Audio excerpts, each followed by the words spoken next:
This conference will now be recorded. Our office in New York City. Okay, anybody we missed with the introductions? No, I think we got everybody. I see them all ticked. So, hi, this is oh. Beth from Truth World Service. Oh, wonderful, Liz. Thank you for being with us today. Anybody else joined that hasn't introduced? This is Amanda Kelly from Save the Children. Wonderful, Amanda. Great you could be with us. Okay, so I'm going to, in just a moment, I'm going to sort of remind, because we have some new folks here, remind us what we're all here for. And then we'll hear from Claudia from Root Change, give a special presentation on their innovations in Malawi. And then, Julie, if you could mute your phone, that would be great. I can't seem to mute it for you. And then after that, Roland will give a presentation. We'll have updates from around the world. This time, exactly 1 month ago, we were all in Togo about to launch the movement there. And then we'll go through some coming events, including Women Deliver and the Interaction Forum that's coming up, and our special guest. I'll announce our special guest speaker for next month. So, let's see. If your name is Julie and you're on the phone, please mute your phone. Thank you. So we are committed to community-led development for everyone. It's a human right. People have a right to voice in the decisions that affect their lives, and it also is the locale where all of the SDGs have to happen, and they need to happen in an integrated strategy, and we call that strategy community-led development. So we in this movement have 5 goals to ensure voice and agency for women, youth, and all marginalized groups, to ensure that there is adequate financing for communities to take charge of their own development, that there is a, I'm trying to look at my little tiny presenter screen here, that there's good local governments, quality public services, and that communities are able to be resilient.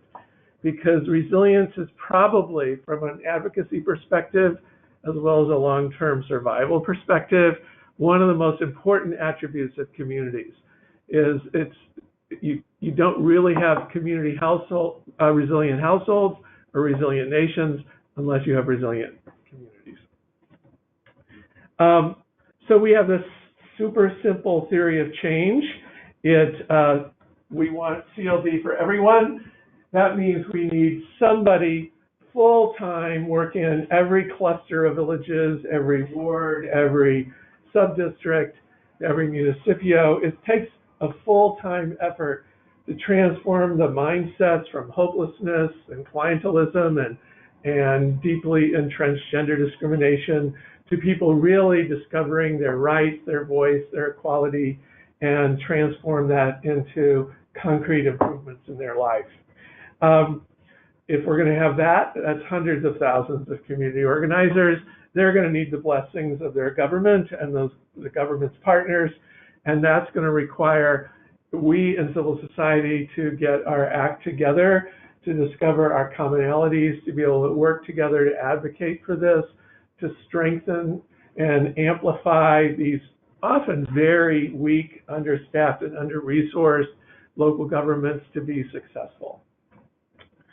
So to make that happen, we now have an org chart. I don't know if you've seen the org chart before, but here in DC, we have this global secretariat, and we're actually, the secretariat sort of sprinkled around. Gunjan's part of it. She's sitting in Portland today. One of us is kind of always on the road somewhere. We have, as you heard, introductions. We have regional coordinators in East, West, and Southern Africa. Lorena was our regional coordinator in Latin America. She is now moving on to a new opportunity. So we have an open slot. I've been in touch with, apparently there's a really awesome country director in Colombia for global communities who's kind of interested. Maybe, anyway, we really want in the next month to have a breakthrough for Latin America. And we work through a existing network in South Asia. Oh, someone's here. Yeah, I'll get it. Great. Hi, welcome. Hi. Okay, then we also have these wonderful global working groups working to develop evidence, develop learnings, develop huge, humongous grants that it'll take for consortiums to scale up CLD at national level. So I actually would like to introduce Gunjan for a minute to update us on the current project that's going on. Gunjan, if you could unmute and go over this slide. Thanks, John. So as some of you may have heard in earlier calls, we have a collaborative meta-synthesis going on through which we are trying to ascertain where the CLD work and in what context. So to put together the evidence and show the world what happens when you put communities front and center in development, but also as a way for us to learn this and to figure out a way for us to measure this, because that was what a lot of your colleagues and you told us when we were speaking with you in the movement, that we are not able to capture this impact. Now, this collaborative metasynthesis has been moving forward very rapidly, thanks to all the participation we've had from the movement. We have 35 people from 23 of our partner organizations, many of who are currently online, who are participating in 3 subgroups to do various pieces of this project. Very excited to share that for the first time in this project, we are creating a landscape of CLD programming globally. So how are people doing CLD? Where? What forms is it taking? What kind of characteristics? How does it differ with, differ with regions, differ with circumstances, context? All of that is happening for the first time. The tool to help us create this landscape is almost ready. We should be able to pilot it within the next 2 weeks. And once that happens, we are going to go over the 350 evaluation reports that all of you have sent to us to create this landscape. So thank you for that. The impact group has been trying to create a rubric of what happens, what is the impact that we think community-led development should have under different contexts and circumstances, and the indicators. It has sent out a survey to all of you. And my sincere request, humble request to everybody is that if you haven't, or if your organization has not filled this survey, then please do so. People are putting time every week, 2 to 5 hours every week, out of their busy schedules to work on this. So the survey will take you less than half an hour, but it will go a long way in ensuring that this is a very comprehensive research. So please do fill it out. We have a great advisory group in addition to the 3 subgroups with Scott Guggenheim, who, I have always heard John describe him as a Mike Jagger of CLD, community-led development. We have academic advisors from the University of Charles Darwin, from New York University, from the University of Monterey. We have practitioners who've done this and implementers like Nazneen Kanji, who used to lead the evaluation at Aga Khan Development Network for a very long time.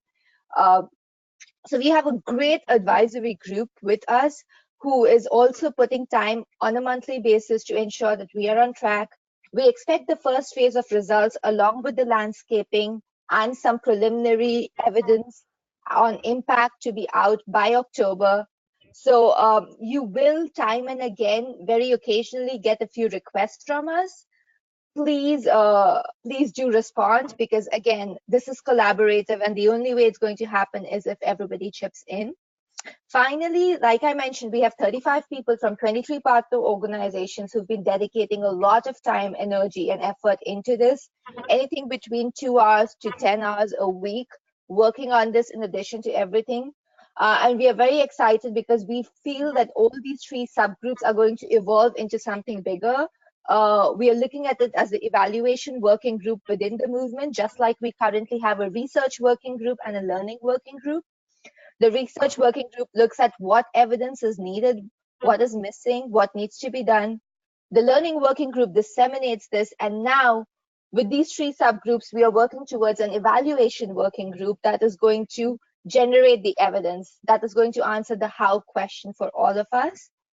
We will share the details soon, but this is just to recognize the effort and the work which has really been put in by all our members. So thank you. Great, thanks, Gunjan. Okay, and now I'm going to figure out how to change the slide deck. There's our regions. Let's see.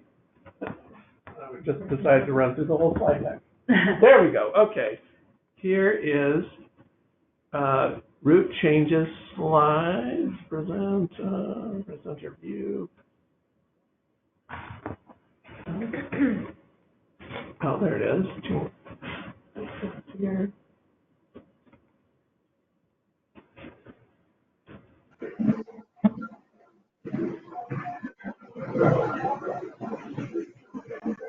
Okay. So, who's ever not muting their phone, please mute it. I'll mute it for you. Okay. Very good. So it's my pleasure to introduce to you Claudia, who I actually got to sit down with for the first time recently over at Route Change's really amazing office in a house. It was like so delightful. She's co-founder, and she's going to describe this really exciting innovation in Malawi. And then we have my colleague, Roland's in Malawi. The 2 of them have not met in person yet, but they are meeting today with their mutual. So we're all going to focus on Malawi today, but these are things that have applicability far beyond Malawi. So, Claudia, over to you. Thank you so much, John. And Gunjan and John, wow, the movement for community-led development is like sparking in so many different ways. And it's really a privilege to be here with all of you and with the folks online. When I think about what you've just discussed, the holistic approach that you're taking, the scale-up opportunities, the research and evaluation that's going into it, the university contacts you've been making, the advisory groups, the whole movement strategy is so impressive. Now, for this presentation, we're going to go down to the local level and look at one approach that we think is quite revolutionary and has changed all of our thinking at Route Change about community-led development, and that is about the Malawi Social Labs. So the next slide is, there we go. Yeah, you have several copies of that first slide. So a little bit about the origin story, how we got here. This social lab initiative that I'm going to describe is within the context of a USAID funded project.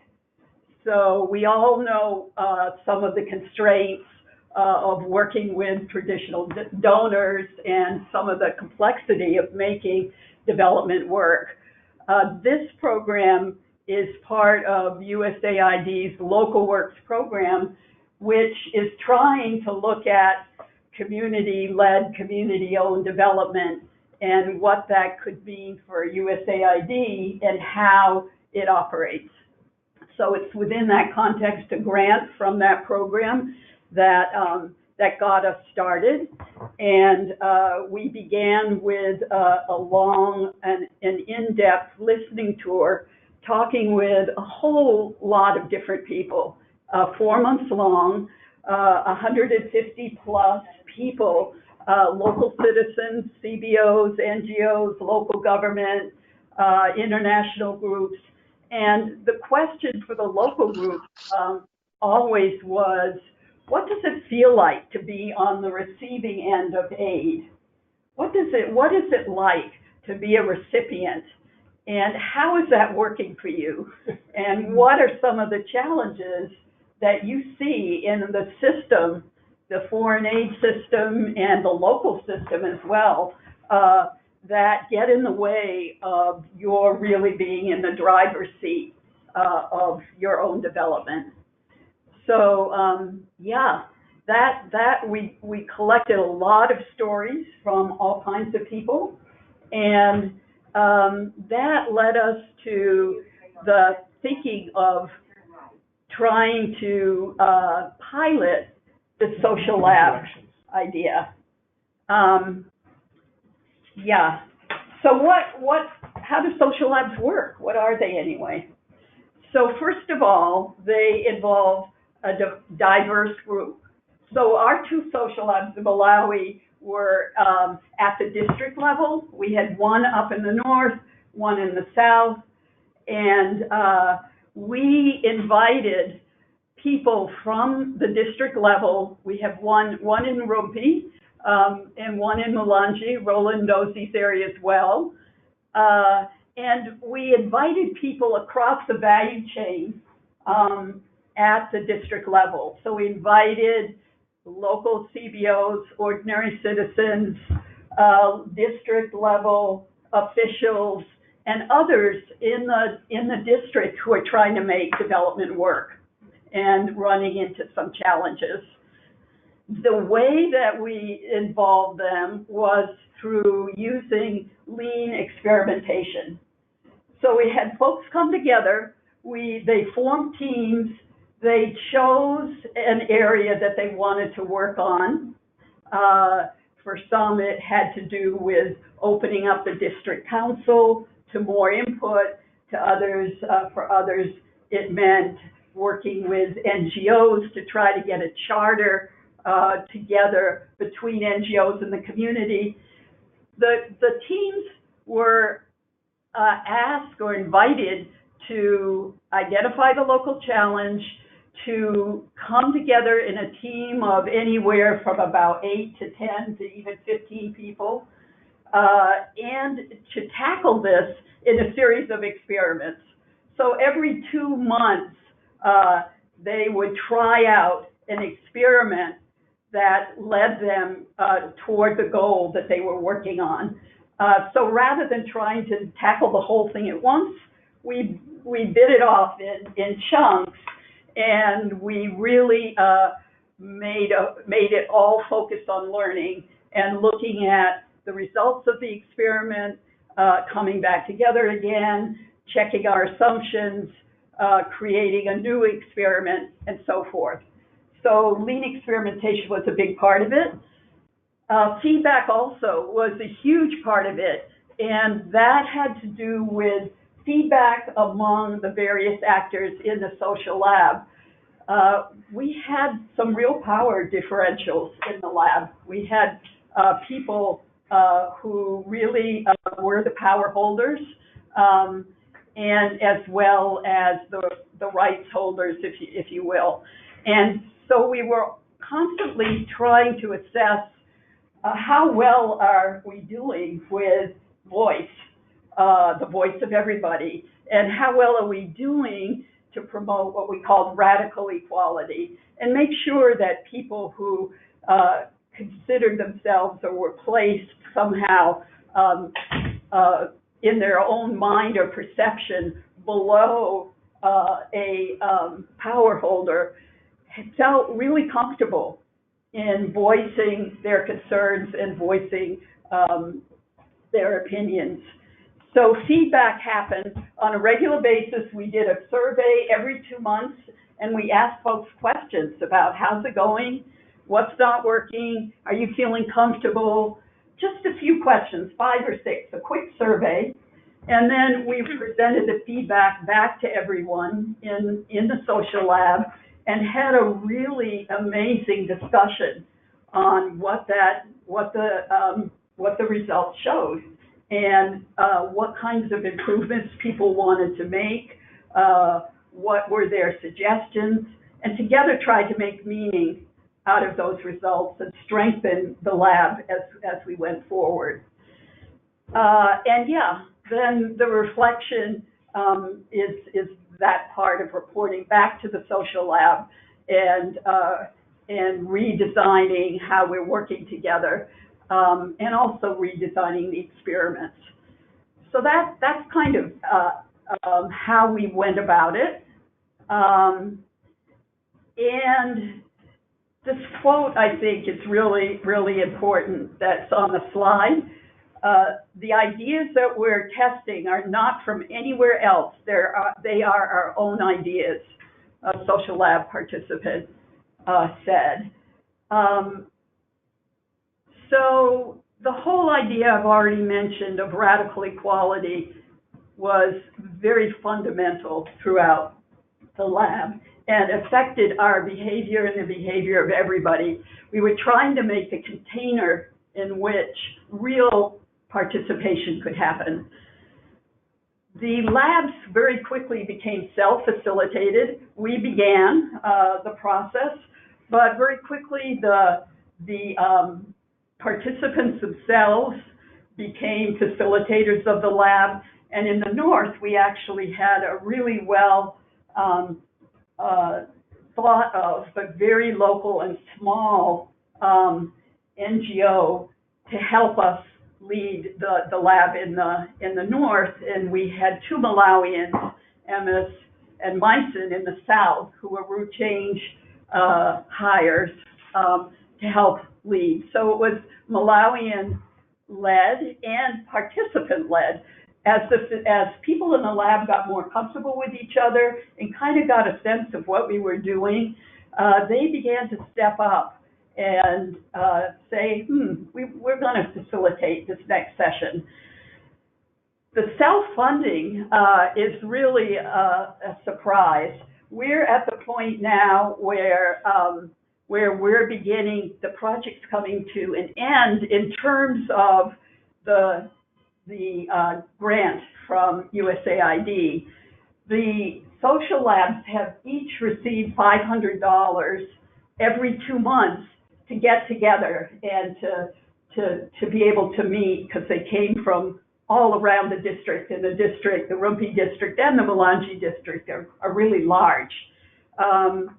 So that money paid for convening, but now that's not happening anymore, about to end.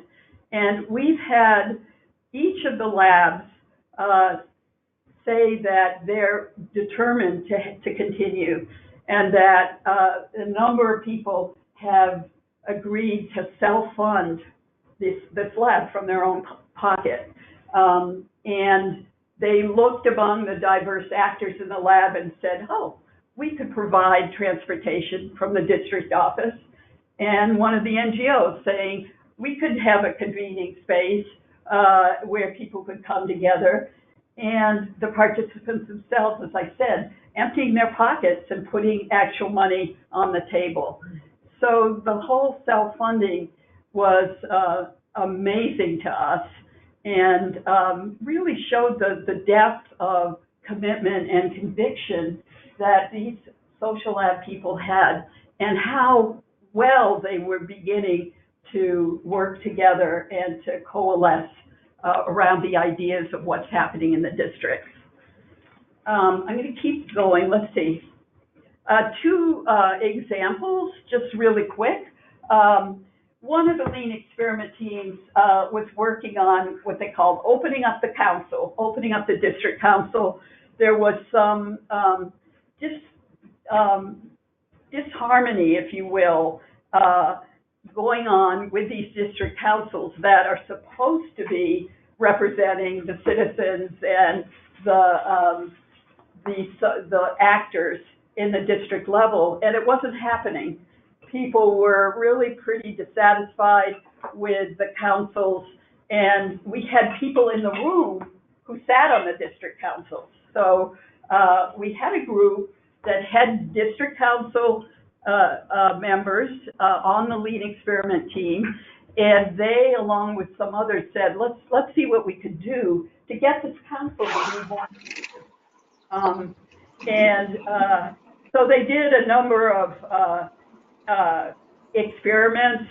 They tried meeting with local organizations and citizens groups to find out, is this a problem? So they're checking their assumption that they had that this might be a problem and getting others to weigh in and find out a little bit more about the problem. A lot of what we try to do with the lean experiment, rather than jumping right in and with a solution, we're working with folks to take these baby steps.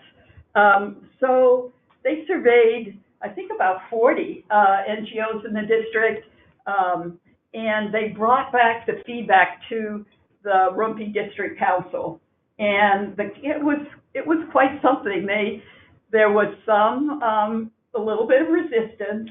Some district council members, particularly the older folks, wanted to hold on a bit to their power, their status, but actually, when they heard the feedback, they agreed to make some changes. And as far as I know, those changes are going on. We'll find out when we get back to Malawi for our last reflection workshop in a few months. So then on the other side, this Health Advisory Committee, the HAC, this group started saying, hey, we want to work with this committee because, again, they're not inclusive, they don't involve citizens and others. But what happened with this team was, within the team, there was some issues, the teamwork with the team itself, and a lot of mistrust going on. And we were trying to figure out what's going on with this lean experiment team. And as people talked in the reflection workshops when we get together, it came up that one of the members on the team had kind of gone off with the $500 that was supposed to be for the team. And people brought it up in the social lab. So this issue was brought up. The team talked about it. The other lean experiment teams there said, we want to help support this team because the team was basically falling apart and people were angry, etc. So the other teams kind of formed a consulting group around this team and helped them resolve the situation. So the whole idea of it's not the lean experiment team's project, it's all of our work. All of our work together as a social lab is what we're about. So let's see, what we've learned. The most important thing that I think we've learned is giving up control, how difficult it is. How difficult it is for us as practitioners who are so at school, are so engrossed in patterns of behavior and how we were trained as development workers.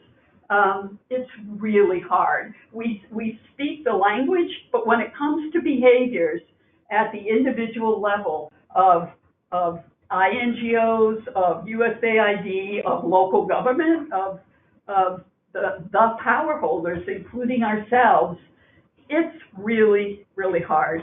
And a lot of that got very clear during this 2 years of work with the social lab. I myself had to relearn some of my own practices and get okay with letting the social labs just took on a life of their own and letting that happen. The other one, next one, improving relationships are the innovation. So rather than thinking that these social labs were going to come up with the most brilliant ideas of how to do development differently, what we've learned is that the relationships among them were the innovation, and they were what was critical. We are hoping that when we leave and when our Malawian team eventually closes down this part of the project, that at the district level, we've really changed relationships. That relationships and trust has been built among the various actors in a way that hasn't happened before, and that any new projects that are coming into that district, we're hoping, and would love to find a way to measure this, that the improved relationships are going to enable new things to happen at the district level. Now, let me interrupt yeah. just for a second. We've used up your time. Okay, sorry. So if there's anything I'm in the there remainder, anyway. Yes. Great. Okay, great. Yeah, yes. So, and the very last thing is it's about emergent design and the need to constantly adapt, as we all know, and change our thinking and change our way of doing things. Yeah. Perfect. Okay. Yay, thank you so much.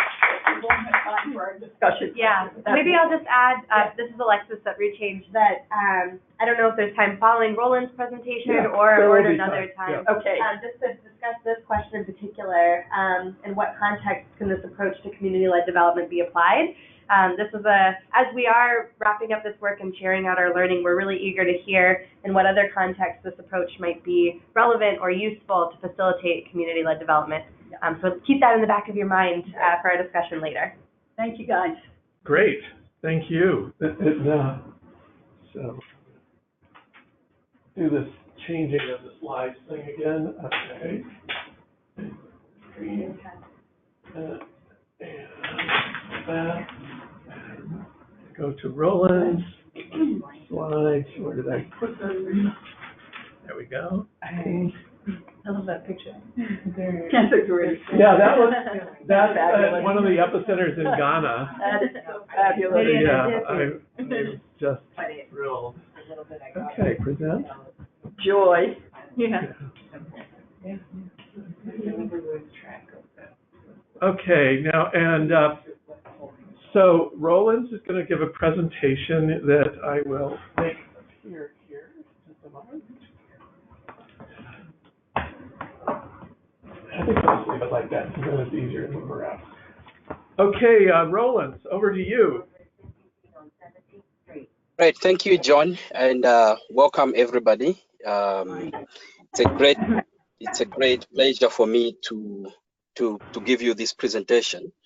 I'll be speaking briefly on the Hunger Project's community-led methodology, which was developed in Africa by Africans, and it is called an epicenter strategy.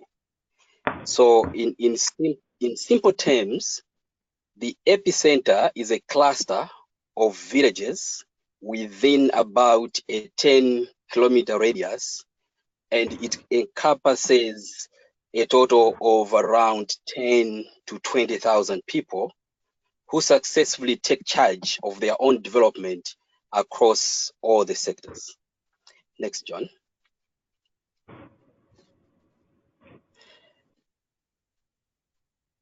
Now, the epicenter approach starts by considering this woman.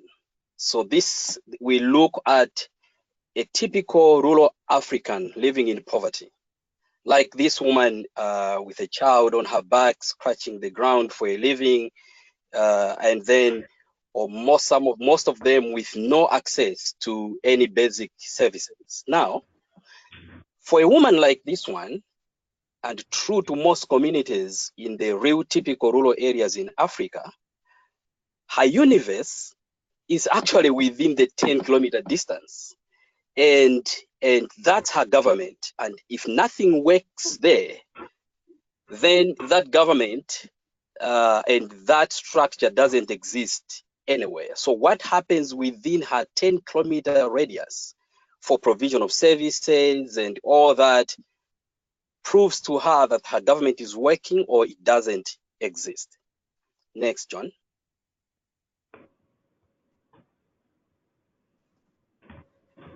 We are currently working in 9 countries in Africa. We are in West, East, and then Southern of Africa. we have mobilized about 127 epicenters. That's around 2 million people now. And what is really exciting is that 29 of those ones have reached what we call self-reliance stage. And I'll be explaining this self-reliant stage in the slides that will follow. Next, John. And the epicenter strategy it has 4 steps. Now, I should point out here that the 4 steps are not so distinct that you can say, okay, phase number 1 has ended here, number 2 starts here. We've tried, it's a social process, like my colleague was presenting. So it's a social process. You may not draw a clear line, but you're able to see indicators that show you to say we have now moved from phase 1 to phase 2. And we also look at the period that we have taken. So we move something really exciting also that my colleague spoke about. One of the many things she spoke about is the issue of how does it feel to be on the recipient end of aid, right? In this case, most of the communities we've worked in, we've asked the question, do you believe hunger and poverty can end? And most of them have told us, almost all of them have told us, no, hunger and poverty cannot end because that's how it has been. And we think this is how it has to be. Somebody has to drive this for us. Somebody has to come here to help us. And so that dependency syndrome has been deeply entrenched. And so how do we shift the mindset of such a community into a process that we call community-led? So it can be community-led, community-owned, as my previous presenter colleague mentioned, to a point where we have pulled out and the community is able to sustain the work and run on their own. So the self-reliance examples, the centers that I mentioned, actually, we started having the first self-reliance epicenters in 2015. And as of now, we are in the 4th year after self-reliance, where those epicenters are thriving and moving with their work on their own. So how does that process run through? And that process goes through 4 phases. Next, John. The first phase, which is really very important, is a phase which we call phase 1, which is for vision, commitment, and action. In short, we call it VCA. Now, this is a process where we come together mostly under a tree because there's no much infrastructure in the typical area.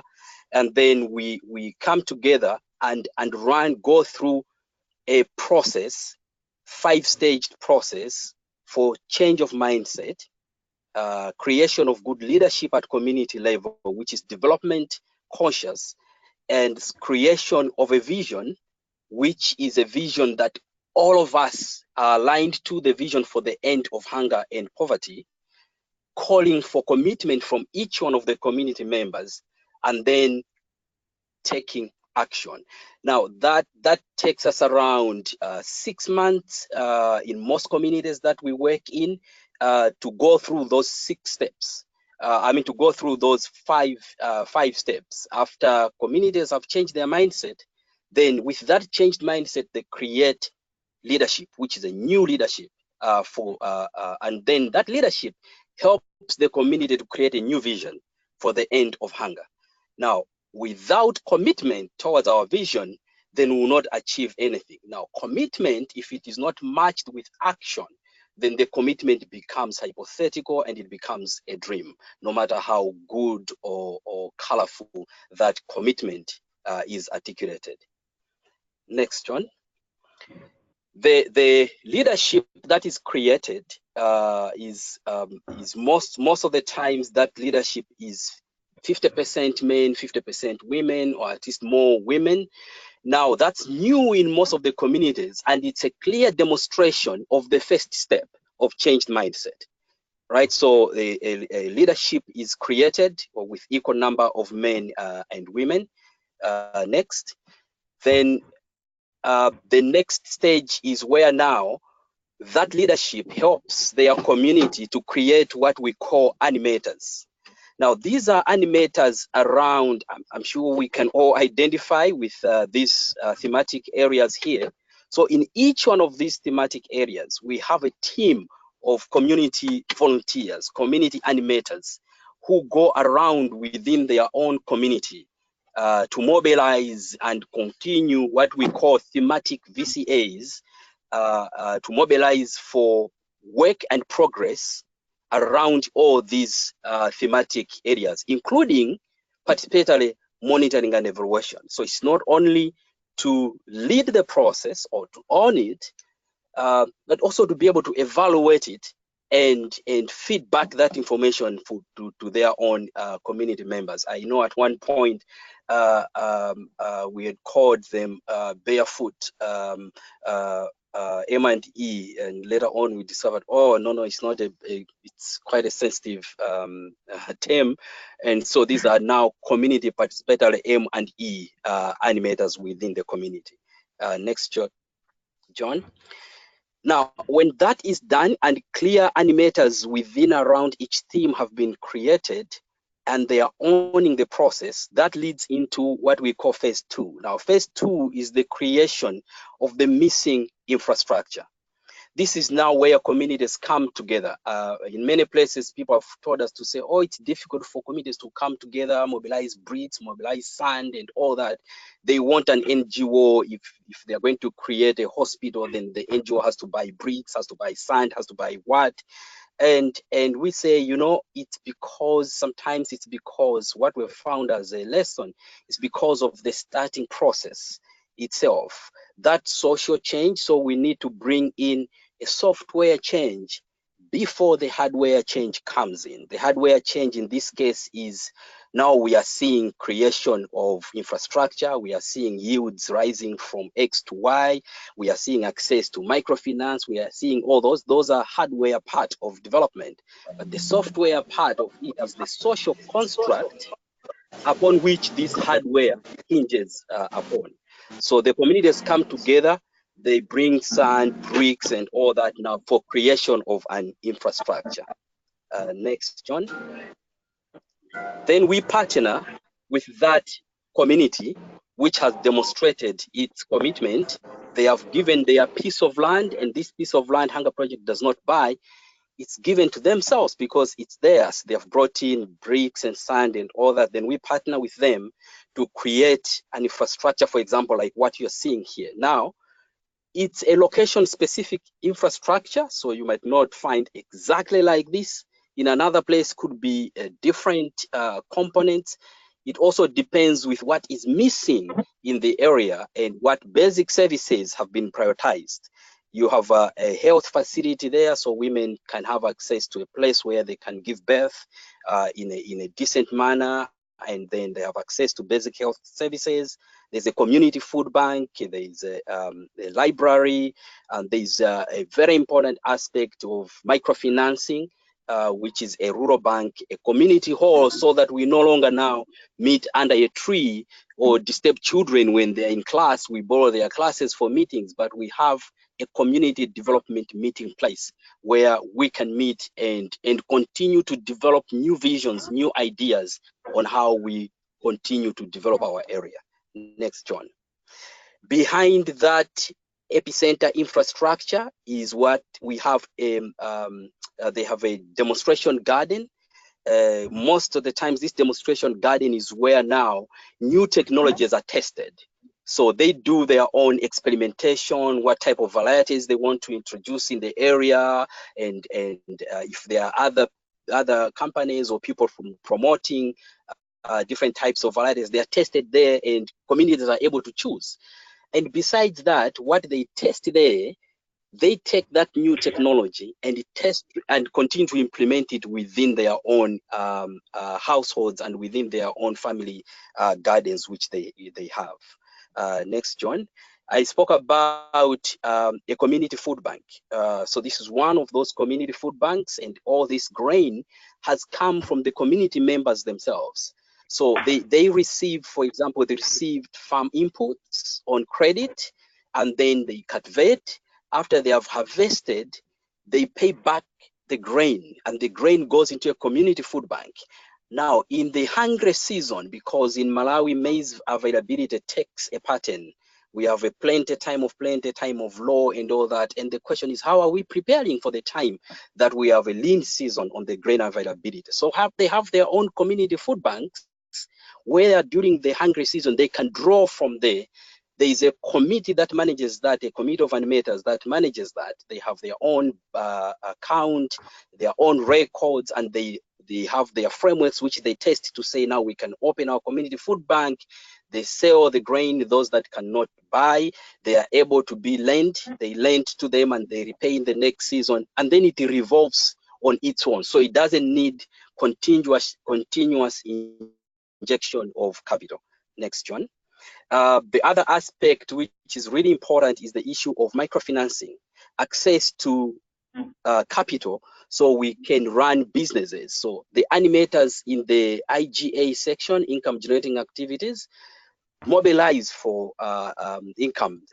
Mobilize for formation of groups, and these groups are now, at first we used to inject capital, but now we've stopped injecting capital. Groups are actually forming their what they are calling village savings and loans, and so they generate their own capital and lend to each other.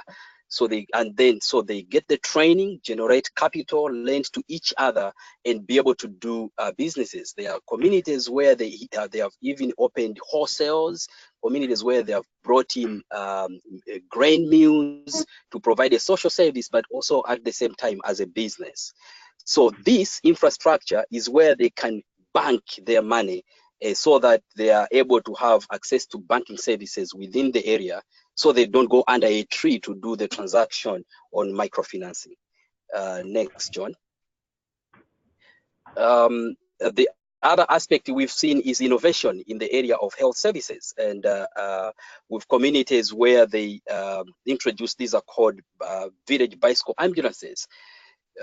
How do we help and support our women in different areas where they didn't realize that labor has started, and how do we make sure that we can bring them to the health facility?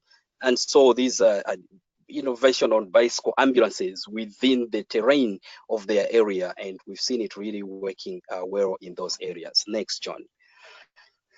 Now, the microfinance aspect, we've seen a transition from direct microfinancing to institutionalization. And we have now epicenters which have managed to attain a license from the Reserve Bank, for example, in Malawi here, from a Reserve Bank of Malawi. So they are now actually a microfinancing institution, meaning that they have been institutionalized, they have reached the 100% operational self-sufficiency, and so they detach themselves from the Hunger Project, and it stands on its own and becomes a strategic partner for the Hunger Project if we're going into a new area, which means that even if we close the Hunger Project, or even after we have reached self-reliance and we have withdrawn, they continue with that microfinance savings service provision to their community. The good thing about this is that at least 75% of that ownership, as well as the board of trustees, is the women that are from the local area itself. Next, John. We also have places where, nutrition. In Malawi here, we're promoting 6 food groups is introduced in the area, and there is processing machinery and training in nutritious meals. And that fits in very well with the first 1,000 days nutrition push, which we are all making. Next, John. We have an area now in the issue of self-reliance. So why self-reliance? By the end of the 8 years of the program, which is the 4 phases, 5 to 8 years, the epicenter should demonstrate that it can stand on its own. So the operational self-reliance, so operational self-sufficiency should not only be in the microfinance, but we should see it also in all other programs, like in the area of food security, in the area of health, in the area of education and all that. The Minister of Health who have come to open the health facility, and all the staff are employed by the government that are providing the services in this particular health service. And we build, my colleague mentioned about the rights-based approach. So we build the capacity of the community to be able to place that demand on their local government for provision of quality health service. And at the end of the 8 years, we have a big party. And this is the slide here is one of the cabinet ministers in Malawi who came to declare the self-reliance of one of the epicenters called Mpingo, to say, yes, now you have reached self-reliance, and give them a certificate. And they have their own board of trustees, and they are registered. And the good news, last year, there was actually an epicenter also, which competed for a grant on its own without even telling us, which was very good, because they were self-reliant, and they are self-reliant. And they just wrote us to say, hey, we've gotten a grant. We are now part of the 50-50 women campaign on the tripartite elections to promote communities, so they vote for women in their local councils. And they got the grant from a very big organization, Action Aid, which means that the Action Aid did the due diligence on them, and they actually found them to say they are now an institution and they can operate on their own. So at that stage, it means that now the epicenter is operating on its own, and it detaches itself from the Hunger Project. And we have 2 years to observe it after that, which we call post-self-reliance.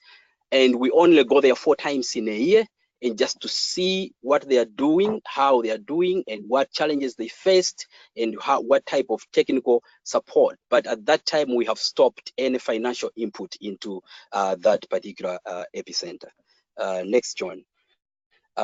We have a toolkit of this epicenter toolkit. It's actually available. It's an open source as of now, and everyone is encouraged. You are welcome to visit this site. And for those that would come to one of those 9 countries, I would like to make an invitation on behalf of my colleagues in Africa that you really are welcome when you drop in one of these 9 countries to be able to reach out to us, so we can take you and experience the epicenter strategy in action. Thank you very much, John. And thank you for Roland. listening. Yay. You're both perfectly timed. This is wonderful. And so we do have time for some questions. If you're not in the room, you can unmute and ask your question. And if you are in the room, you can just ask your question. For both or only for both? For both. For community-led development writ large in Malawi. I have a question for Claudia on what you talked about for the gender focus, root change social apps. Thank you for that presentation. Very interesting. My question was about, for those groups in the social labs, was it more of a, when you engage them, did you guys use more of a phased out approach in the idea that we're going to develop the existing capacities, at PACT we're big on like assessments. So thinking about, did you start off by trying to gauge what the level was in terms of people being able to write things, people being able to facilitate, et cetera, and then kind of being like the next phase, phase 2, let's have these social labs? And then in phase 3, did you provide any kind of, whether it be training, technical support to ensure that those capacities, those lessons learned, or what you found there were kind of augmented and strengthened? I have a question for Claudia too. Well, yeah, go ahead and answer that. Yeah, that's a great question. Thank you. Yeah, we started with the social labs right away, and we did very little assessment of capacity or anything like that. We assumed capacity. Okay. We assumed that people who came together, who wanted to be a part of the social lab, okay, that they all had capacity. We did no training whatsoever throughout the whole social lab work. And we found that people were able to to participate in, to the best of their potential. They were there. They were quite involved. So yeah, I don't know if that answers That totally all of answered it. Thank you. Great. Yes, Rebecca? So, thank you for the presentation. It was really interesting. I was wondering if your sense with the social labs was that people were initially motivated by the potential of accessing seed capital, or if there were any other motivations. I'm sure that the seed capital had something to do with it, that they knew they were going to get $500. That $500, though, when you have a team of 15 or more people, it's not a lot of money, but nonetheless, I'm sure that had some attraction in the beginning. And then I think I believe, based on the interviews we've done, that began to be less of an attraction as people began to work together and had some success in collaborating and some success we're learning quite a bit together. So There's a snowball effect, but it yes, exactly. started initially. Exactly. Yeah. Yeah. I have a question. Actually, follow on what she's saying. I was wondering, maybe to the gentleman as well, when the private sector has a stake in the community, there is a big company, let's say, in the area. How do you engage them into the dialogue, and how do you manage somehow for them to collaborate with the community? I mean, I find it kind of striking that sometimes the local companies are stronger even than the municipalities, and they take over the licenses and the land and everything just because of power, right? So yeah, exactly. I'm going to let Roland take that question because I think that it's more appropriate to the model of the epicenter. I mean, the epicenter is a large scale effort. Our social labs were a small experiment at the most local level, and so we did not engage corporations or private sector at this initial stage. Oh. Yeah. Who else? Anyone on the? Thank you. Oh, Yeah, yes. go ahead. No, Peggy? I'm sorry. Go ahead, Roland. And Peggy? Okay, hello, I can go you hear on? me? Or? yes, Roland, you Hello? go ahead. Yes, can you hear me now? Hello? Yes. Yes. Yes, Okay, we thank hear you. So, yes, so we have examples of cooperation with private sector, and most of the times what has happened is when the capacity of the community, what we've seen is that when the capacity of the community has been developed, they have been able actually to negotiate on marketing linkages, to develop the marketing linkages, and even negotiate on prices with the private sector. There is a company, for example, which was able to identify, when they looked at the epicenter community, they realized to say, oh, this is already a group, and they are already producing this type of produce that we require, right? And they reached out to them to say, okay, fine.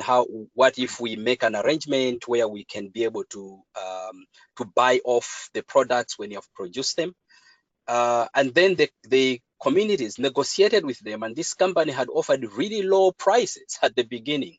And those prices, in the initial place, when individuals were working on their own, surely that company would have had its own way in there. But because they were in a group, they were able to push back and say, no, if we have to work together and bring our produce together and sell it to you, you have an advantage that it will all come in one place, and you are assured of back produce at a single time. And therefore, you cannot offer that type of price, or else we negotiate and look for other customers. And because of that, the company knew that they were going to lose that lot of produce, and they upped up their game, and the community in that area was able to get more income on their produce. In another area, there was a company which wanted to have a production of a special seed of sesame, and so they connected with this epicenter that's in Chikwawa district. So we've been able to build the capacity of the epicenter communities so they can link with the private sector and produce and be able to develop the chain of selling to them.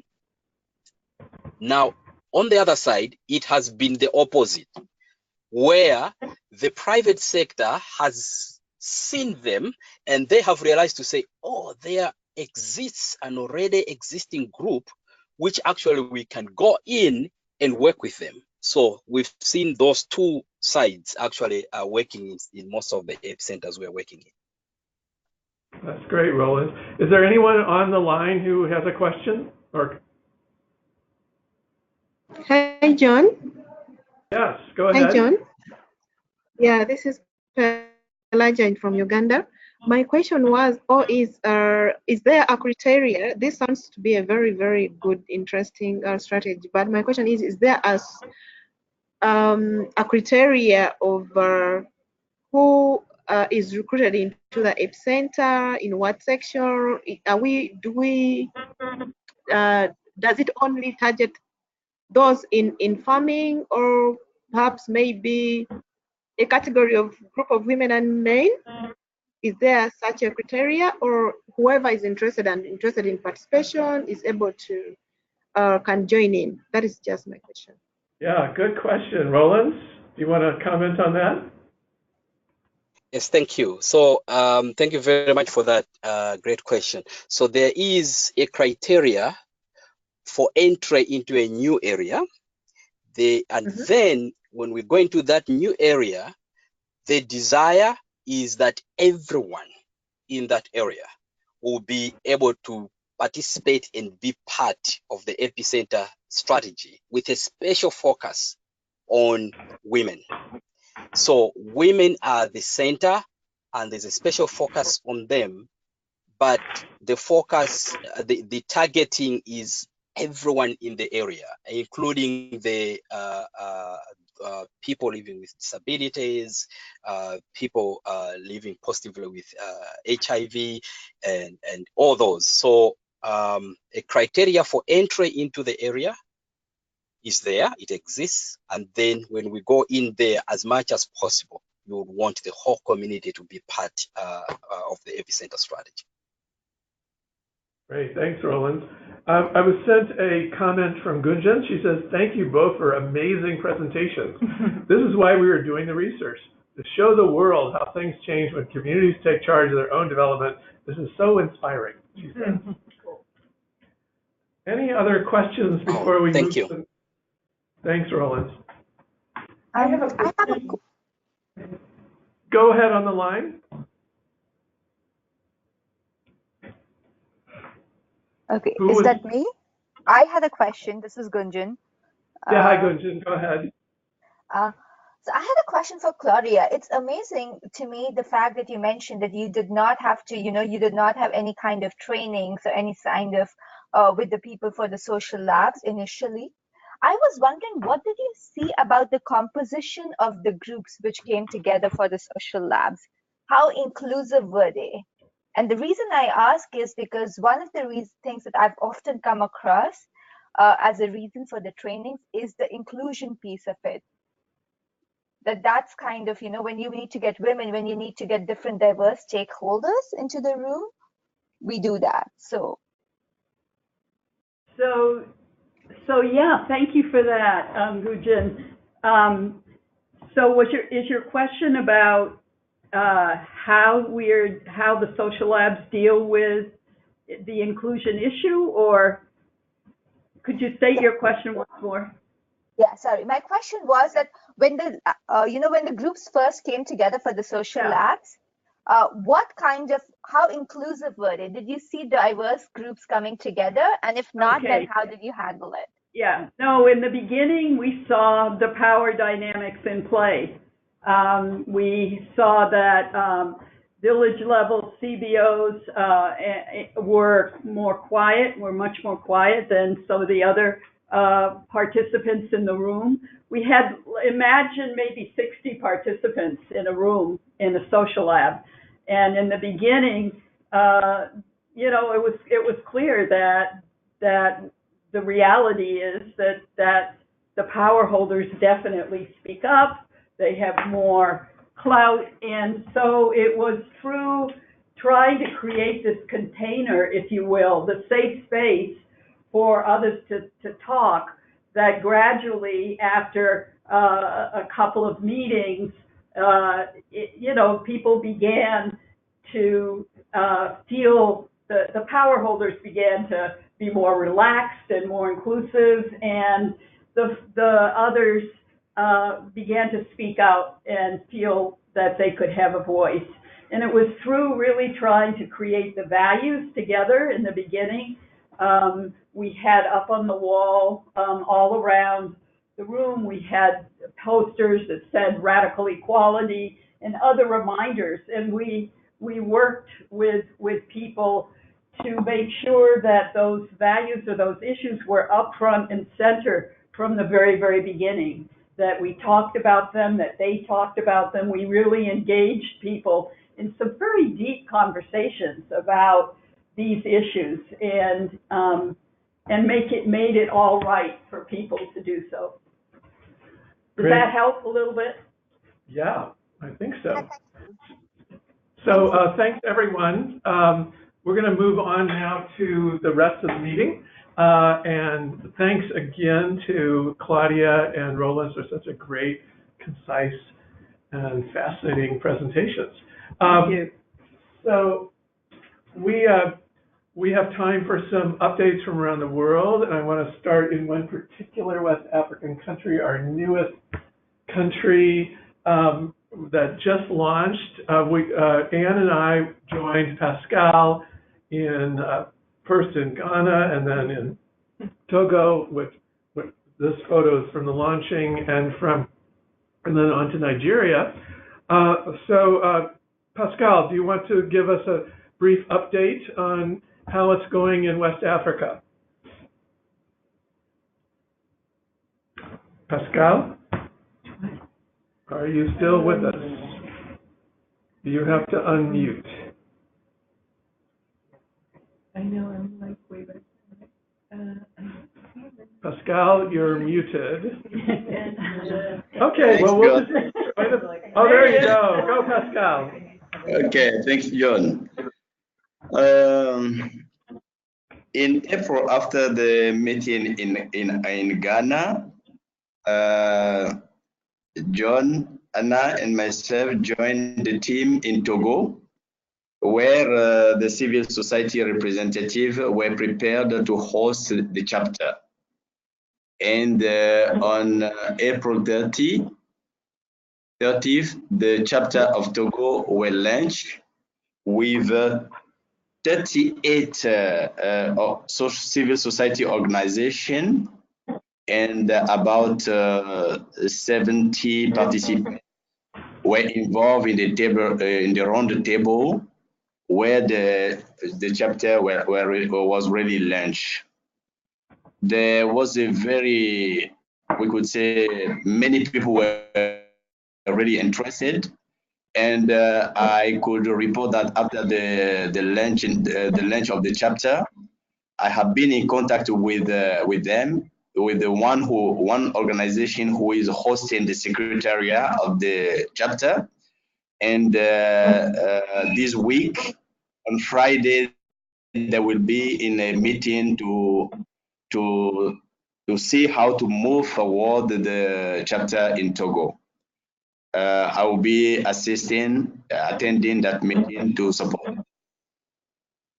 After the launch of the chapter in Togo, we have been in Abuja, where we have contact with many organizations. I will not be exhaustive, but one of the organizations we met with was ECOWAS, we met with CRS and many other organizations.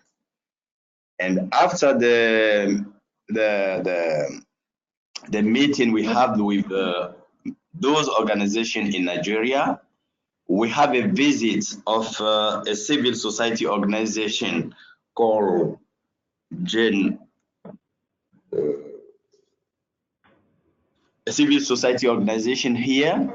The representative is a lady called Joseph Haba, and she has visited, but we didn't have time to visit an epicenter, but we presented the strategy and the content of the CLD as well. And we are in contact with that organization who could be an interest point to support the establishment of a chapter in Nigeria. Thanks, John. That will be a brief update I could just mention. Yeah, thanks so much, Pascal. It was great being with you, and I'm just really excited to hear what comes out for Friday. So in terms of, let me see, Daisy, do you have any news from any of your East African countries? Daisy, you're currently muted. Okay. Thank you. Hello, everyone. Yeah, okay, I really don't have any news. I think, yeah, most of the chapter countries have been in meetings, trying to plan, come together, and all that with no major activity. Oh, okay, thank you. And so let's turn to Mexico. Anyone from Mexico want to give us an update?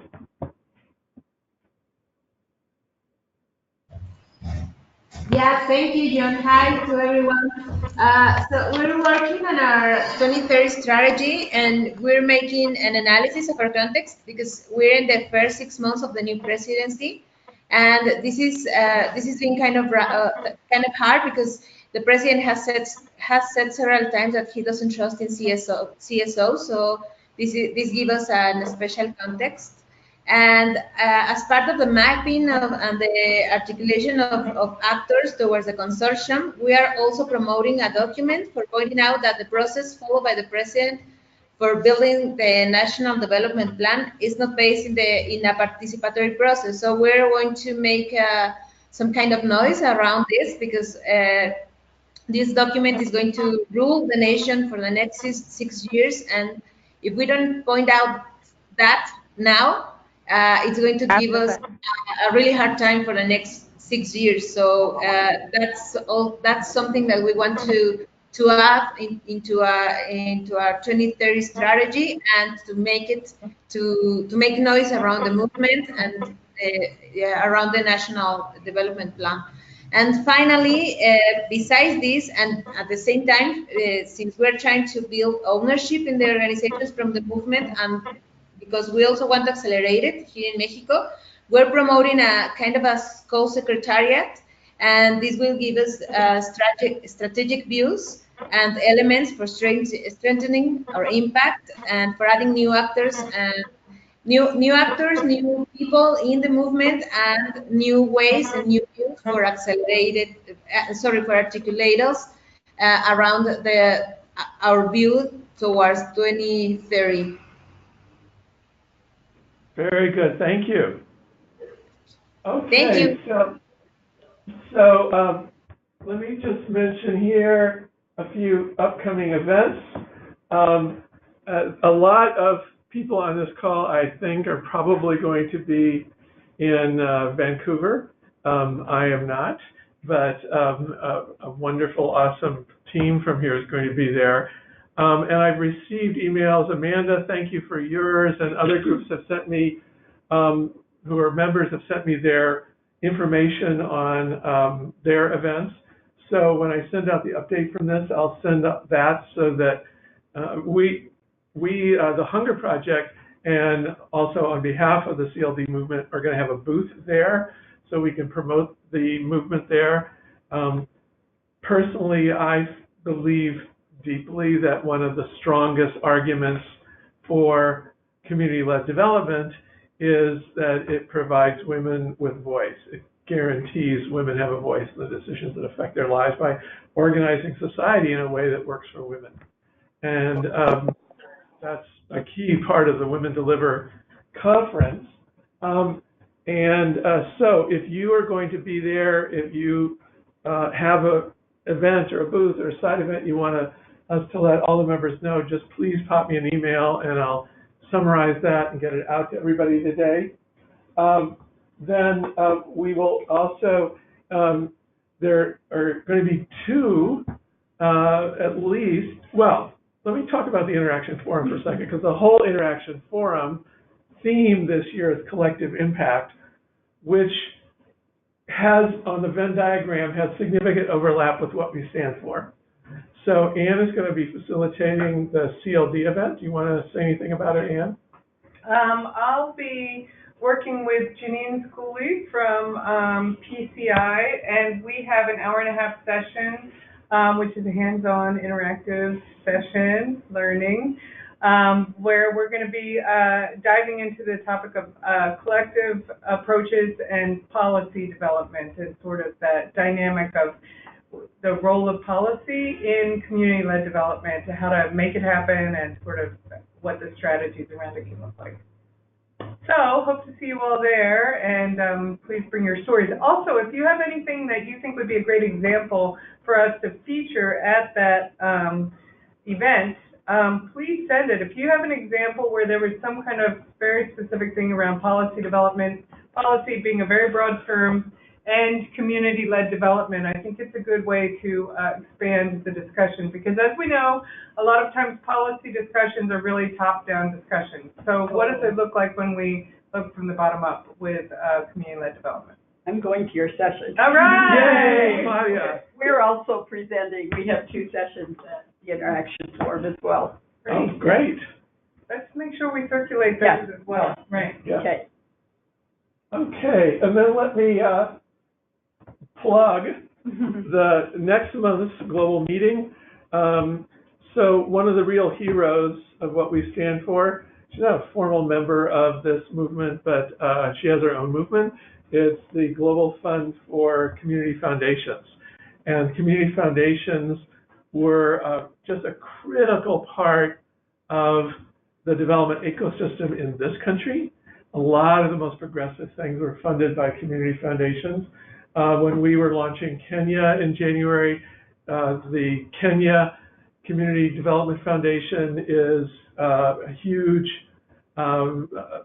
actor, important player in Kenya, and it's their star sort of example of how wonderfully this can work to really mobilize local philanthropy for local progressive issues, a lot like sort of a bit grander scale to what Claudia was talking about, but still self-funding.